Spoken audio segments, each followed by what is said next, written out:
Affaire Depardieu, le concept de victimisation secondaire. C'est une notion qui découle du droit européen, elle date de 2006. Il s'agit de la souffrance subie par la victime du fait de la réponse des institutions ou de certains individus dans le cadre de la procédure. Ce préjudice s'ajoute au préjudice subi par l'acte délictueux lui-même. Cette notion a été créée afin de faire réagir les États et les obliger à mieux accompagner les victimes lorsqu'elles déposent plainte et tout au long de leur parcours judiciaire. Il me semble que ce qui traverse l'ensemble de cette jurisprudence de la Cour européenne, c'est surtout d'éviter l'absence d'accompagnement de la victime dans ce process. Et voilà que cette notion apparaît en droit français et pas n'importe quand, à l'occasion d'une affaire extrêmement médiatique, l'affaire Depardieu.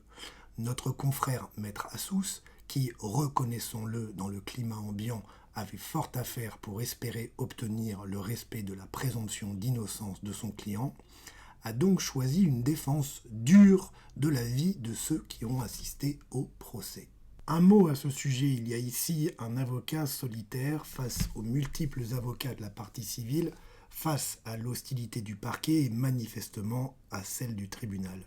Dans ces circonstances, l'avocat de la défense se trouve nécessairement en tension et son rôle est justement de faire rempart. Il est donc extrêmement choquant que des confrères aient décidé de faire une tribune dans Le Monde pour reprocher à l'un des leurs d'avoir tenté éventuellement maladroitement de faire son travail. Revenons-en à la victimisation secondaire. Le tribunal judiciaire de Paris s'est donc saisi de cette notion de façon bien maladroite pour octroyer des dommages et intérêts supplémentaires aux parties civiles. En effet, la Cour de cassation a déjà tranché ce point par une décision du 20 avril 2023.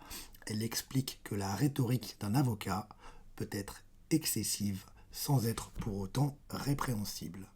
Bilan de tout ça, je prends le pari que cette disposition du tribunal judiciaire de Paris ne tiendra pas devant la cour d'appel. En effet, il est extravagant d'imaginer que c'est au tribunal de décider ce qui est nécessaire ou non à l'exercice de la défense. La notion de victimisation secondaire ne saurait valablement s'appliquer à l'avocat lors de l'audience.